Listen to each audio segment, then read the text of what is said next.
What if I told you that 66% of workers have deep regrets about their careers? Not small regrets, but the kind that keep them awake at night thinking, what if? The crazy part? Most of these regrets aren't about the risks they took. They're all about the risks they didn't take. They're about staying comfortable when they could have been brave. You're 80 years old, sitting in your favorite chair, looking back on your life. What do you see? There's actually a test about that. It might have come from like Tony Robbins and Dean Graziosi, but it's called the rocking chair test. And you look back at your life, you picture yourself and you look back at your life.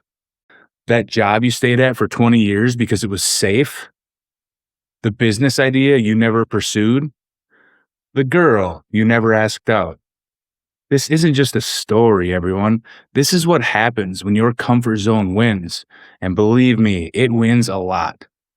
I'm going to give you a challenge right now, and your reaction will tell you everything you need to know about your comfort zone. Are you ready? Let's go.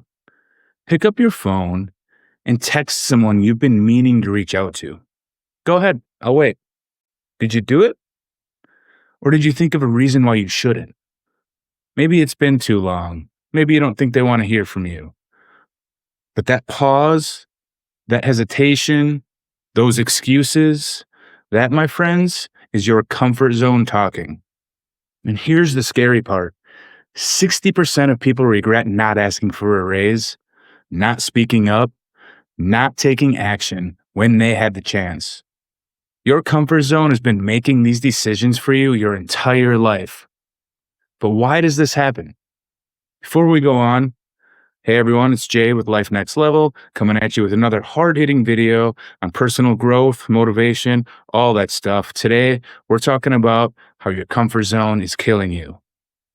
Make sure to hit that subscribe button because we're going to be coming out with a ton of really cool content. How your comfort zone disguises itself as safety. And this is the truth. That's exactly what it does. The answer lies in your brain's ancient wiring. All about the stuff back then that we have to deal with, man. Your brain has one job, and it's to keep you alive. But here's the problem. It can't tell the difference between a saber-toothed tiger and sending that email to your boss. When you think about doing something new or challenging, your amygdala, which is your brain's fear detector, floods your system with stress hormones like cortisol and adrenaline. So your heart races, your palms sweat, and your mind just goes blank. It still happens to me sometimes.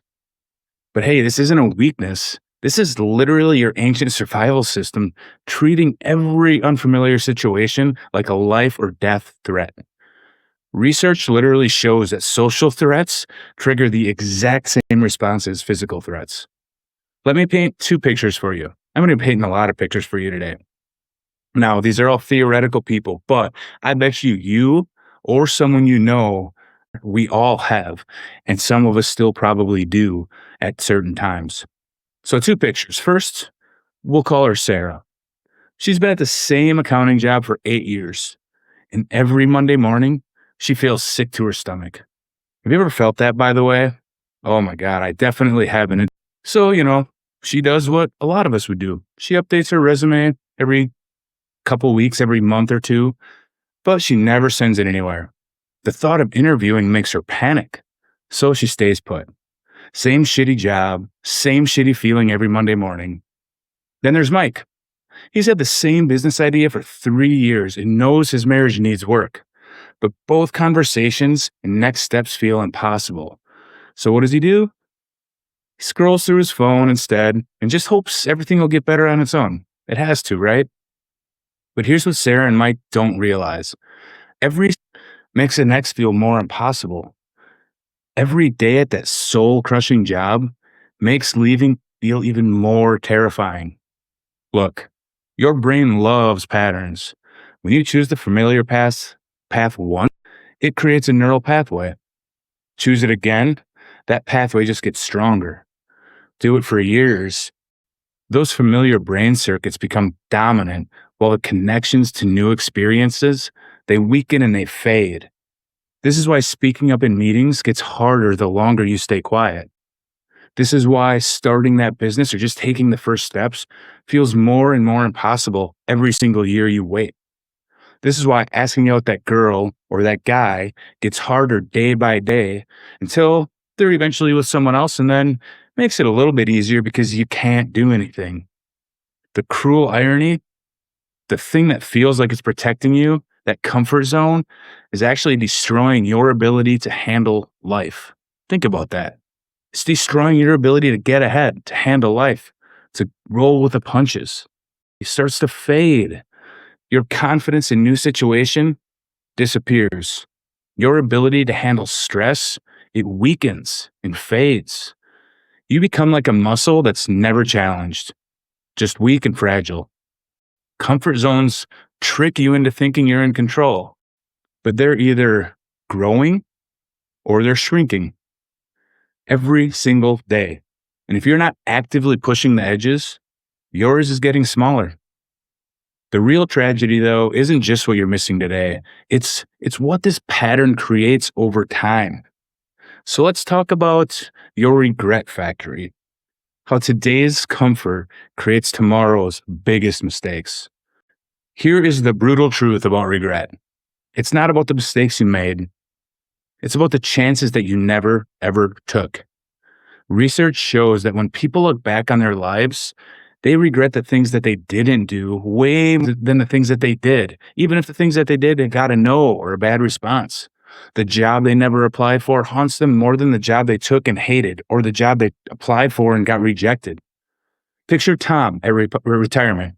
Again, fictional person here. Started as a claims adjuster and ended as a senior claims adjuster.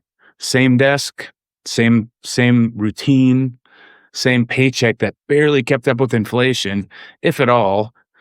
He watched younger people get promoted around him, but he never spoke up, never asked for more, never took risks.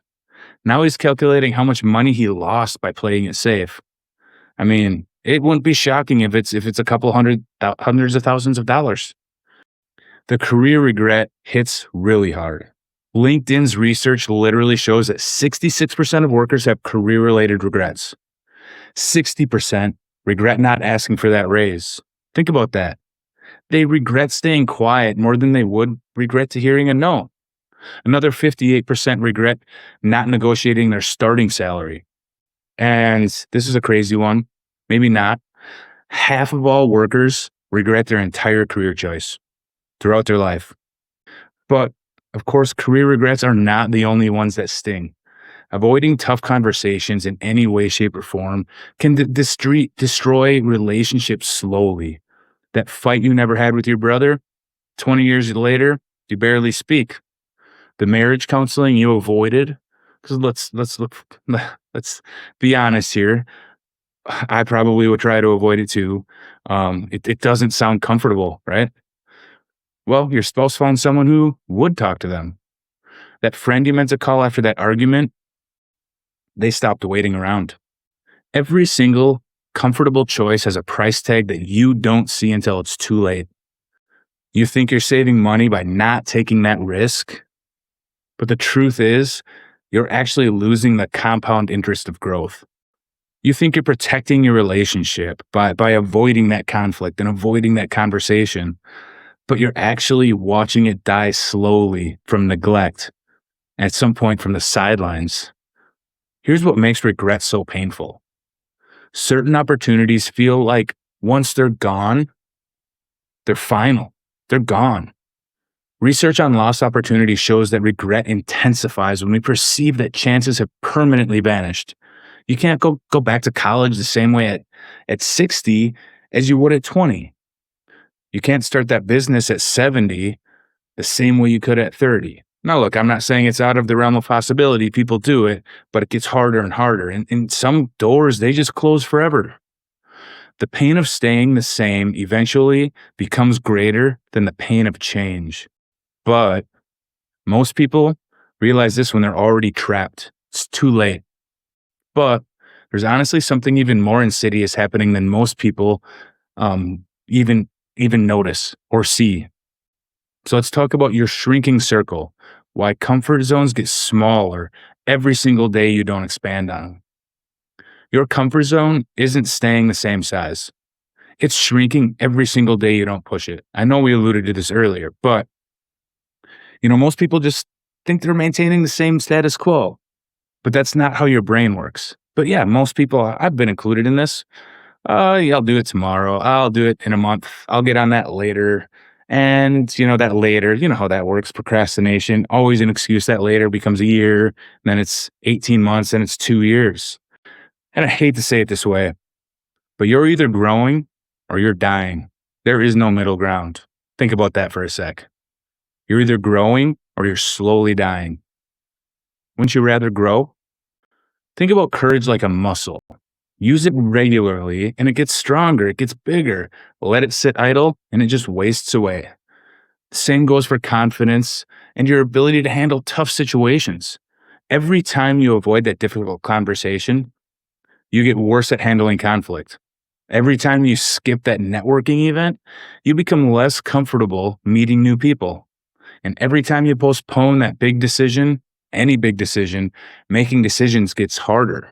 That's why I think I have a video on it or an article about it, but it's a window of tolerance, so to speak. Your capacity to handle stress literally shrinks when you don't practice expanding it. Here's what you don't see happening while you're sitting there playing it safe. Your skills are becoming outdated.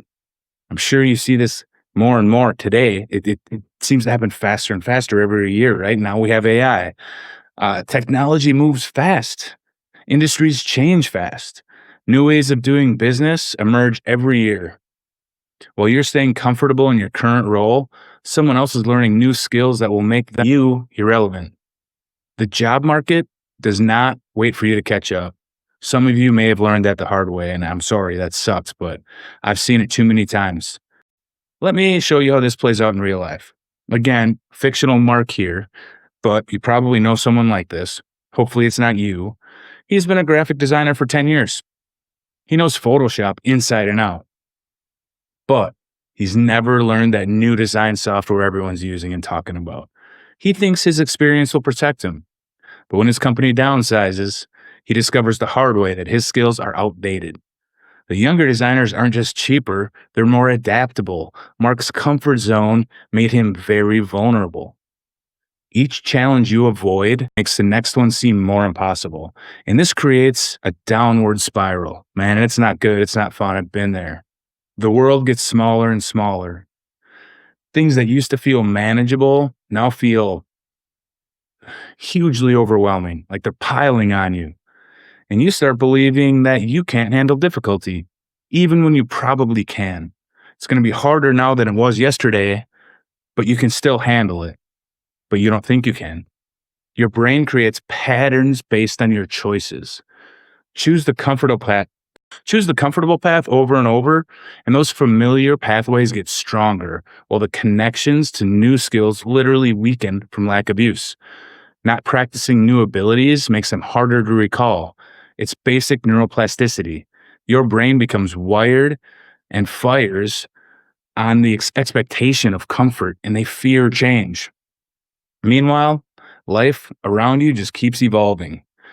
Your industry changes. Your relationships need deeper communication that just isn't there. Your health requires new habits. Look, standing still means falling behind. The world doesn't slow down because you're not ready, and it's speeding up, if anything. These hidden costs, they add up over time. Missed promotions, stagnant relationships, those opportunities that pass you by. You think you're avoiding risk, but you're actually creating the biggest risk of all, becoming irrelevant in your own life. Think about that for a second. You could be becoming irrelevant in your own life. But what if that uncomfortable feeling that you've been avoiding is actually trying to tell you something completely different? So we're going to wrap this up now with the biggest takeaway that I can give you. That discomfort, it's actually your growth signal. That anxiety, the butterflies in your stomach feeling, that's exactly where you need to be. And again, it may be harder from years of not doing it, but baby steps. So starting tomorrow, commit to one small 5-minute risk each day. Even if you're nervous, and you're probably going to be, trust me that if you do this, you're going to thank me later. So speak up in that meeting. Text that person that you've been thinking about. Apply for that job you think you may not be ready for. Have that conversation you've been avoiding. And these small, consistent actions will create incremental neural adaptations that build real resilience over time, and they make you better. Not only that, as you do this more and more, and it won't take long for you to start to notice this, I promise, you'll start to realize that it's not that bad. You'll start to take bigger risks, bigger leaps. You'll volunteer to lead that client engagement. You'll say, F it, and ask that person out. You'll take a step that you've been avoiding to start that new business. This is important. Remember these 3 zones. Your comfort zone, where nothing grows and you don't really want to stick around in for long. Your stretch zone, where growth happens. And your panic zone, where you shut down. That last one's important because don't talk about it enough. People stress out, they don't grow, it gets worse and worse, and then they shut down. That's a scary feeling. When people hit rock bottom, that's where they're at. They're almost shutting down, and some people do. We don't want to get there because we didn't take these steps for growth. So stay in that stretch zone, even if it's a little step each day. Push just enough to find that you are out of your comfort zone and to feel uncomfortable, but not overwhelmed. So I'll leave you with that today. I appreciate you tuning in. Let's work together. Let's grow. So I'm going to continue these videos and hopefully start from the bottom, start to get everyone to understand how to better grow, why they're feeling overwhelmed, why they're feeling stuck, how to start to get out of that, because I've been there multiple times and I want to help some other people get out of it. So I appreciate you. I hope you have a great day. See ya.